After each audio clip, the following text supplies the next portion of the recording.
아까 이런 얘기 했었죠. 세상 모든 회사가 지금은 소프트웨어 AI 회사입니다. 그래서 네카라쿠베 그런 얘기 들어봤어요? 네이버, 카카오, 라인, 쿠팡, 배달의 민족, 그다음에 요즘에 당근마켓, 토스, 네카라쿠베, 당토 뭐 줄줄 있죠. 그런 회사뿐만 아니라 모든 회사가 소프트웨어 회사, AI 회사입니다. 그래서 진짜 소프트웨어 개발자가 많이 필요해요. 이노베이션 아카데미가 만들어진 이유도 그런 거예요. 1년에 몇백 명씩 소프트웨어 개발자를 만들겠다는 거예요. 보통 대학은 정원이 한 과에 50명, 많은 데는 150명쯤 되거든요. 대학교 몇 개 정도 되는 규모의 소프트웨어 개발자를 만들기 위해서 이노베이션 아카데미를 만든 거고요. 교육 목표는 좋은 거 다 써 있고요. 학교가 물리적인 학교입니다. 온라인 학교 아니고요. 개포동, 서울의 그 비싼 땅 개포동에 학교가 이렇게 있고요. 지금은 서초동에 강남역 있는데도 학교가 있습니다. 거기에 컴퓨터가 합쳐갖고 한 800개, 700 몇십 개 정도 아이맥이 있습니다. 거기에 24시간 열려 있고요. 그래서 지금 1000 몇백 명 정도 학생들이 공부하고 있습니다. 내년에도 750명 정도를 뽑을 예정이고요. 내용은 이런 겁니다. 선발 과정이 한 달이에요. 한 달 동안 여러분이 공부하고 그 공부한 게 정말로 성공적으로 됐는지를 보는 과정이 한 달이고요. 그렇게 해서 전체 지원자 중에 반보다 조금 덜, 이 정도를 뽑아요. 그래서 뽑히면은 그 다음에 이제 23개월 동안 저희가 교육을 하게 됩니다. 그 첫 번째 한 달 동안에도 역시 동료학습, 동료평가를 해요. 선생님 교육은 없어요. 그냥 공부하는, 우리는 문제만 던져주면은 그거를 혼자서 찾아서 옆에 사람한테 물어보면서 또 선배한테 배우면서 해결해 나가는 거예요. 그리고 나서 협업하는 방법을 배우고 문제를 정의하는 법을 배우고 문제를 해결하는 법을 배워요. 공부는 자기가 하는 거예요. 그래서 이런 과정을 통해서 선발을 하고 실제 뽑히면은 그 다음에 많은 프로그램으로 학생들이 더 현실적으로 잘 공부할 수 있게 도와줍니다. 실제 우리가 대학처럼 과목을 쭉 나래비를 세운 다음에 이거 배우고 그 다음에 이거 배우고 이거 배우고 하는 거를 하지 않아요. 교수가 없기 때문에. 공부는 여러분들 동료끼리 하시고 실제 여기서 배우는 거는 배우는 방법을 배운다고 생각하시면 되는데 그 배우는 방법을 소프트웨어를 배우면서 배우는 거예요. 그래갖고 우리 졸업생들이 회사에 가가지고 가장 많이 듣는 평은 얘는 빨리 배워요. 소프트웨어는 계속 배워야 되거든요. 새로운 기술이 계속 나오기 때문에 그 배우는 거를 잘하는 사람이 진짜 잘하는 사람이죠. 포르투에서는 배우는 법을 배운다고 그래요. 그래서 아까 보여드렸던 그림이 이런 건데 첫 번째 한 달 동안 요거를 경험하는 거야. 그 다음에 본과정 23개월, 저희가 23개월이라고 하는 이유는 첫 번째 한 달 더하기 23개월 동안 학생들한테 100만 원씩 지원금을 줘요. 월 100만 원. 그걸 주는 이유는 딴 거 하지 말고 공부만 하라고 주는 거예요. 딴 거 하지 말라는 게 왜 필요하냐면요. 요 첫 번째 피신이라고 하는 첫 번째 한 달 과정에 학생들이 얼마나 공부했나 통계가 있는데요. 일주일에 72시간 소프트웨어만 해요. 일주일에 72시간이면은 하루에 10시간씩 한 거잖아요. 잠자는 시간 빼고 다 이것만 했다는 거예요. 그래야지 선발이 되고 그래야지 소프트웨어 개발자로 정말로 진정성 있게 태어날 수 있는 거예요. 그래서 그 23개월 동안 딴 거 하지 말고 소프트웨어만 하라고 저희가 지원금도 드리는 거예요. 누가 주냐? 세금으로 줘요. 여러분들 부모님이 내신 세금으로 제 월급도 받고. 그래서 저런 과정을 거친 다음에 회사에 가게 되는 거죠. 실제 프로그램 전체는 뭔가를 만들면서 하는 걸로 되어 있습니다. 우리가 하는 거는 과제를 던져주는 거예요. 프로젝트를 던져주면 어떤 거는 혼자서 해결하고 어떤 거는 친구들이랑 해결하면서 성장을 하게 됩니다. 과정은 처음에 신청을 하시면은 온라인 테스트라고 피신이라는 한 달짜리 선발 과정에 들어오게 되는데 이 안에는 어떤 일이 벌어지냐면 매일 문제를 던져줘요. 그 문제를 혼자서 친구들이랑 같이 해결하는 거예요. 맨 처음에는 코딩을 전혀 못해도 상관없기 때문에 컴퓨터 쓰는 법부터 문제가 나가요. 한 줄짜리 프로그램 짜는 이런 거 나가고요. 그 다음에 점점 어려운 문제로 가겠죠. 그리고 팀 과제도 해요. 팀 과제라면은 팀이 예를 들어 3명이 한 팀이다. 그러면은 이제 선배나 동료들이 이제 평가를 하게 되는데 그 팀 안에서 제일 못하는 친구의 성적을 받게 돼요. 그럼 어떻게 해야 되겠어요? 팀에서 우리 팀 중에 제일 진도가 못 나간, 잘 못하는 친구들을 열심히 가르쳐가지고 성적을 높여야지 내가 선발이 될 수 있는 거예요. 그 동료학습이 억지로 일어나게 돼요. 그런 과정이 맞은 사람도 있고 안 맞는 사람도 있잖아요. 그래서 이 한 달이라는 기간이 우리가 여러분들 중에 이 방식이 맞는 학생들을 고르는 방식이기도 하고 여러분도 이런 방식이 나한테 맞는지를 검증하는 시간이 되는 거예요. 서로 선택하는 과정이고 이 한 달의 과정이 지나고 나면은 이 안에 있는 동그라미들은 모두가 똑같이 해야 되는 기초적인 컴퓨터를 원래 대학에서 전공했을 때 배웠어야 될 만한 그런 내용들을 배우는 과제들로 있고요. 이게 보통 1년 이상 걸리고요. 그리고 바깥에는 여러 가지 분야가 있고 저희 학교에서 회사들이랑 여러 가지 접점을 만들어서 실제 회사들이 하는 일들을 같이 할 수 있는 인턴이든 뭐 프로젝트든 그런 기회를 많이 만들어 드립니다. 아마 동영상을 많이 보신 분도 계시겠지만 첫 번째 한 달 동안 벌어지는 일들을 요약해 놓은 동영상이 있으나 오디오가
한 달 동안 선발 과정이 끝나면은 반 이상 학생들이 이제 탈락을 하거든요.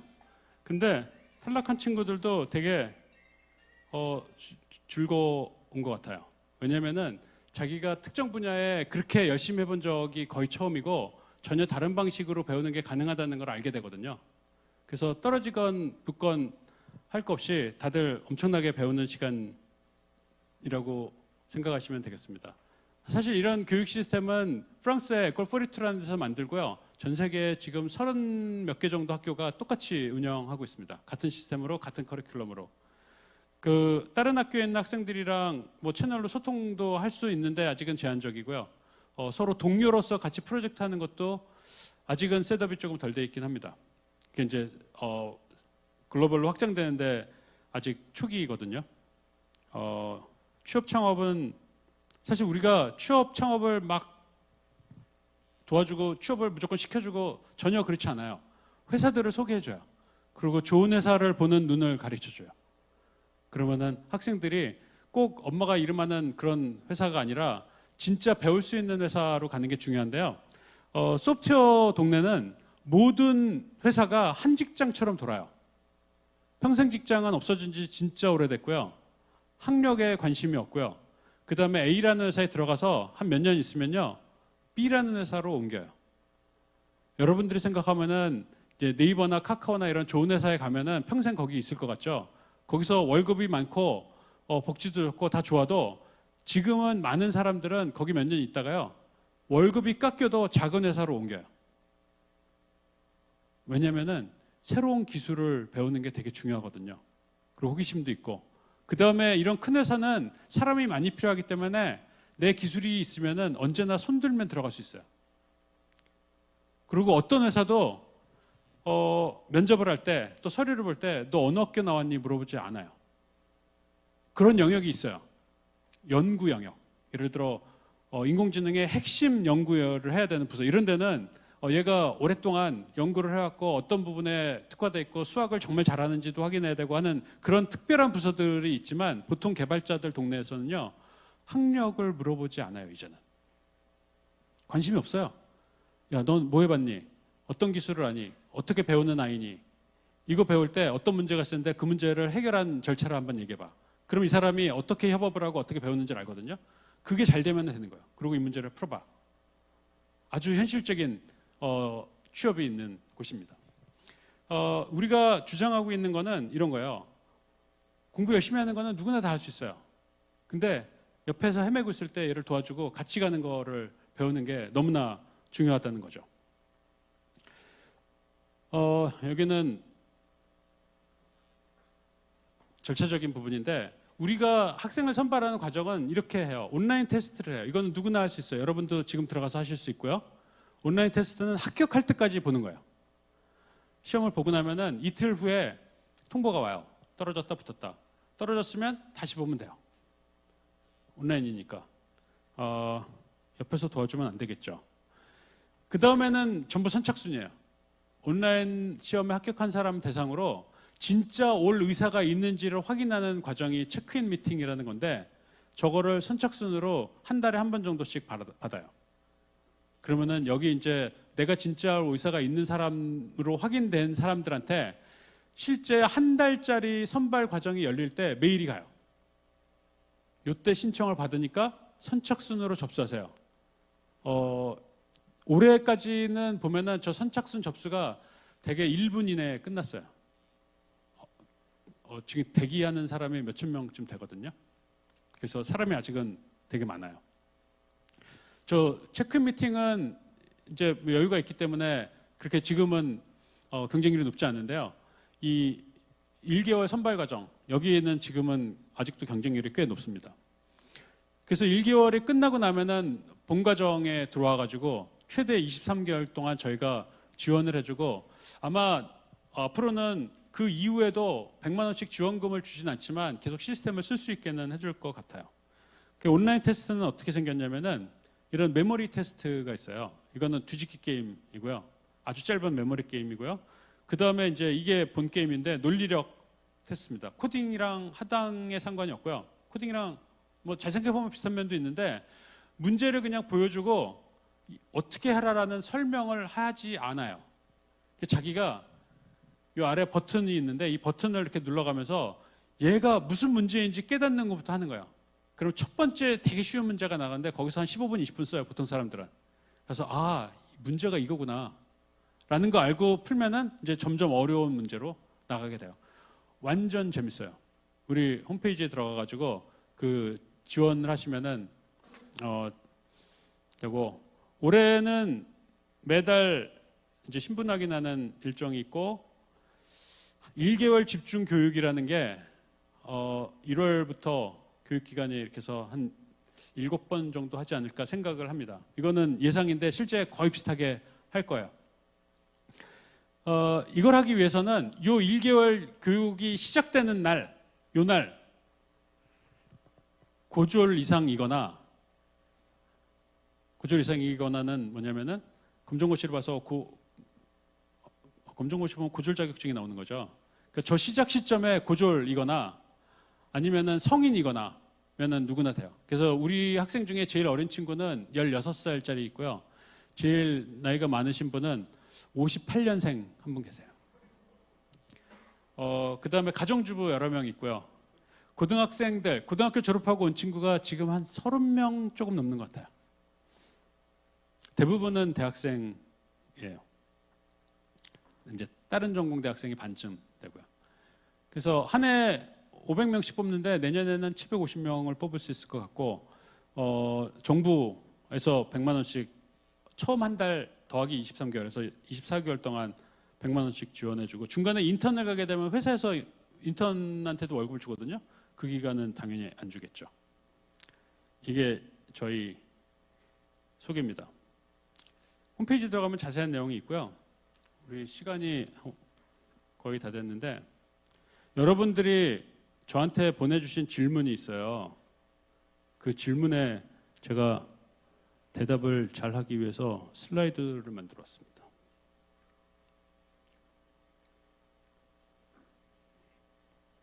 질문이 너무 많은데 이런 얘기가 있습니다. GitHub이라는 데가 있거든요. 이 GitHub이 뭐냐면은 세상의 모든 오픈소스가 담겨 있는 사이트예요. 마이크로소프트가 산 회사고요. 이 GitHub에서 코파일럿이라는 시스템을 만들었어요. 이게 뭐냐면은 이제 GitHub 말고 다른 데서도 만든 적이 있는데 프로그램을 짜주는 AI예요. 말을 글로 쓰면요, 얘가 이 글에 해당되는 프로그램 코드를 만들어줘요. 대박. 어떻게 될 것 같냐 이거죠. 꽤 유용할 것 같아요.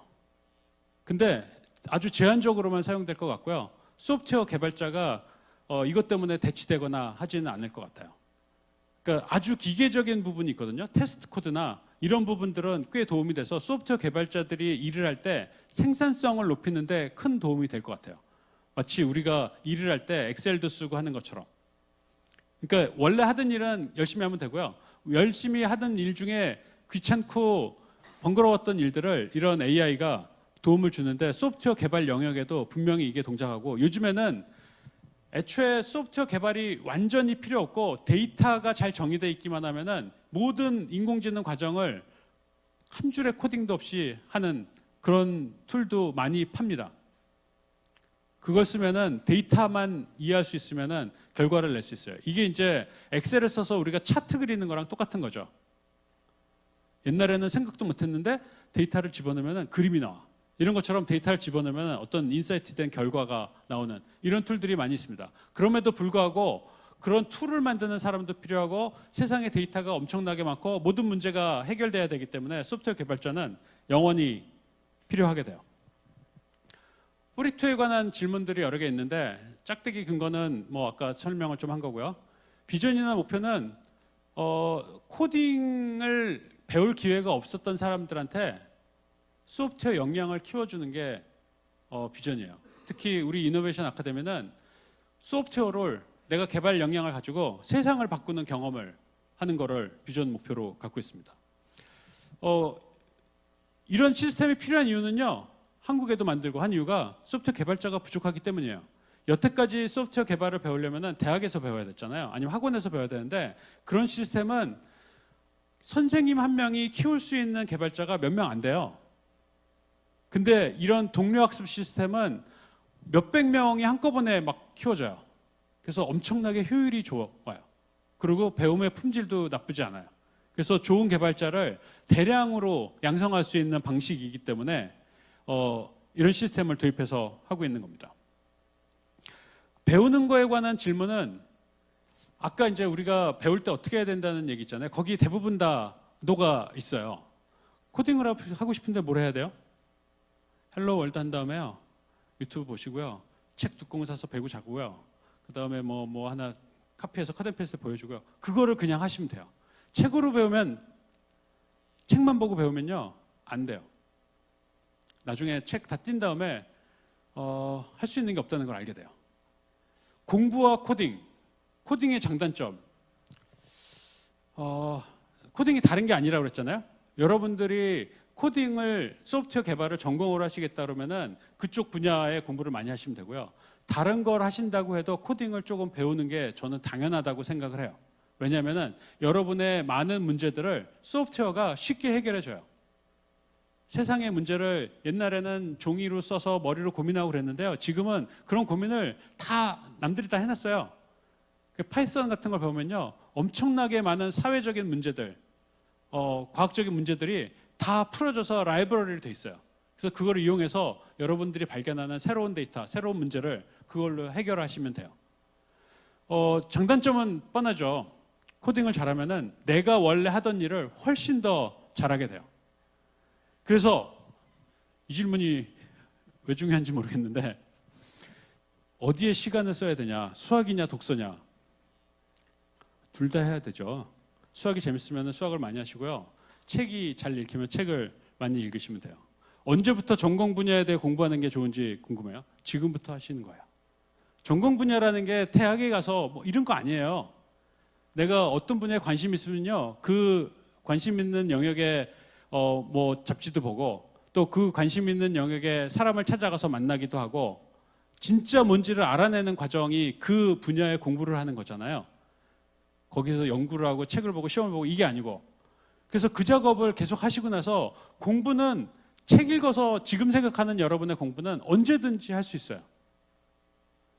그건 마지막 선택이에요. 아, 이게 진짜 내가 진지하게 공부를 하는데 시험을 봐야 되는 뭔가가 있어서 책을 봐야 되겠다. 그럼 그때 공부를 하시면 돼요. 전공 분야는 지금부터 하시는 거고요. 우리 42에 관한 질문은 문제가 이미 다 시스템에 다 있습니다. 짜진 문제가 있고요. 그 문제를 해결하기 위해서 코딩을 하는데, 코딩을 하면서 배우는 게 이제 우리 과정으로 돼 있고, 일주일마다 팀 프로젝트를 하는데 그 주제도 되게 현실적인 어떤 문제를 소프트웨어로 해결하느냐, 이런 문제예요. 지역사회 봉사는 우리가 이제 커리큘럼 안에 있지는 않아요. 근데 학생들이 보니까 여름에 지방에 가가지고 거기 초등학생 가르치는 일도 막 하고, 자율적으로 그런 걸 많이 하더라고요. 재밌으니까. 그 다음에 학생들의 성장은 사람마다 진짜 달라요.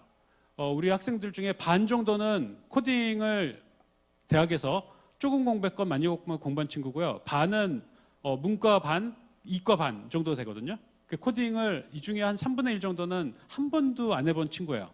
근데 이런 친구들이 한 달 과정을 지나고 나서 누가 선발됐냐를 보면요, 원래 있던 비율이랑 거의 똑같아요. 코딩을 못해도 전혀 상관이 없다는 거예요.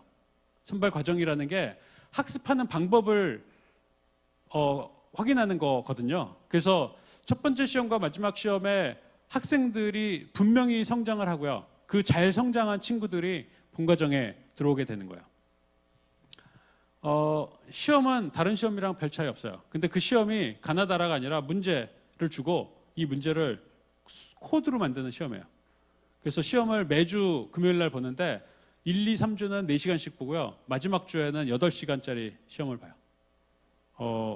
어려워요. 그 다음에 지원율이 되게 높아요. 그래서 아까 그 한 달 동안 성장을 잘한 친구들을 뽑는 거고요. 미리 공부하기 위해서 미리 준비해야 될 거가 현실적으로는 없어요. 여러분들이 흥미가 있다면 소프트웨어를 이런저런 거 해보면 도움이 많이 되겠죠. 이 입학을 위해서가 아니라 여러분들 인생을 위해서. 그래서 미리 준비할 거는 별로 없고요. 고졸이거나 성인이기만 하면 되고요. 커트라인 없고요. 선착순이고요. 커트라인은 이제 그 한 달 과정이 지난 다음에 성적을 보게 되는 거예요. 대입, 대학이랑 같이 할 수 있냐? 저는 없다고 생각을 합니다. 현실적으로 지금은요, 온라인으로 이제 코로나 때문에 대학도 온라인, 여기도 온라인 할 때가 있었거든요. 그래서 같이 다니는 친구가 있었는데 퍼포먼스가 별로 안 좋았어요. 우리 학생들이 아까 한 하루에 10시간씩 한다고 그랬잖아요. 그래서 여러분들이 소프트웨어 열정이 있다 그러면은 뭐 대학에 합격하면은 거기 휴학을 하고 여기만 하든지 아니면 여기만 오든지 아니면 뭐 대학에서 대학을 하든지 선택을 해야 될 거라고 생각을 합니다. 겨울방학 동안 짧은 과정이 지금은 준비되어 있지 않습니다. 과정을 수료하고 대학에 진학하는 경우도 있을 수 있죠. 막지 않고요. 지금 우리 학생들 중에 한 1년쯤 다니다가 다시 대학으로 돌아간 친구들도 꽤 많이 있습니다. 뭐 자기한테 안 맞거나 아니면 이 정도 배우면 됐다고 생각했거나 여러 가지 이유가 있겠죠. 지금까지 42 서울 나온 학생들을 아직 정식으로 2년이 안 지났기 때문에 정식으로 수료한 학생은 없는데 지금까지 130명, 40명 정도가 취업을 했거든요. 근데 걱정이 다 어른들이 이름하는 회사에 갔어요. 그래갖고 남은 학생들도 당연히 저기 갈 거야 라고 생각하고 있는 게 저희 걱정이에요. 근데 그런 회사들은요, 신입사원을 거의 안 뽑아요. 그러니까 그런 데는 뭐 신입사원 초봉을 5천만 원 주는 데도 있고 6천만 원 주는 데도 있고 이러거든요. 고졸도 그렇게 똑같이 줘요. 역량만 되면. 근데 신입사원을 거의 안 뽑아요. 현실적으로. 신문에는 엄청나게 신입사원을 뽑아서 월급 많이 준다고 하지만 제가 보기에는 진짜 거의 안 뽑아요. 취직을 100% 할 수 있습니까? 아무 회사나 가시겠다고 소프트웨어를 잘 배울 수 있는 성장할 수 있는 회사에 아무 회사 이름 안 보고 가겠다 그러면은 제가 100% 취업시킬 수 있어요. 근데 저는 엄마가 이름 안 되는 회사에 가야 돼요. 그러면은 거의 0% 취업할 수 있어요. 재수라고 생각해요. 저는 회사는 처음에 가는 회사는 저희가 이제 이 업계에 있는 사람들이 생각하는 거랑 학생들이 생각하는 거랑 좀 다른데 대학생이라도 근데 100% 취업하는 거는 무조건 할 수 있는데 내가 원하는 회사는 나를 기다리고 있지 않죠. 보통 진로에 관한 질문. 공대에 들어가고 싶은데 어떻게 해야 되나요? 저도 잘 모르겠어요. 공대가 원하는 공부를 해야 되지 않을까요? 근데 지금은 저 질문이 앞에 뭐가 빠져 있을지도 모른다는 생각이 있는데 예를 들어 어느 공대, 예를 들어 뭐 서울공대 이런 식으로 얘기하면은 사실 별로 할 말이 없죠. 근데 지금은 공대에 들어가고 싶어요 그러면은 웬만한 데는 웬만한 성적으로 다 갈 수 있습니다. 대학이 예전보다 그렇게 어렵지 않고요. 그리고 유명한 대학을 가야 된다는 이유도 예전보다 많이 없어졌어요. 그래서 공대에 가려면은 어떻게 해야 되나요? 내가 정말로 뭘 하고 싶은지를 생각해 보는 게 제일 중요한 것 같아요. 그리고 대학교 가면은 4년 동안 그거를 공부해야 되느냐? 저는 그것도 아니라고 봐요. 대부분 학생들은 대학을 가고 싶은 거지 어떤 과를 가고 싶은 그런 게 아니었던 것 같아요. 그래서 간 다음에 전과를 하고 싶은 생각이 들 때 빨리 과를 바꾸고 빨리 뭐 때려치고 빨리 다른 걸 선택하고 하는 게 저는 젊을 때 좋다고 생각을 해요. 두 번째 질문은 무지하게 복잡한데 아무런 힘도 없고 백도 없는 이게 키워드인 것 같아요. 저럴 수가 있나요? 내가 살아있는데? 살아있다는 것만으로도 엄청나게 힘도 있고 백도 있는 겁니다. 여러분들이 많은 거를 할 수 있다는 거에 일말의 의심도 해서는 안 돼요.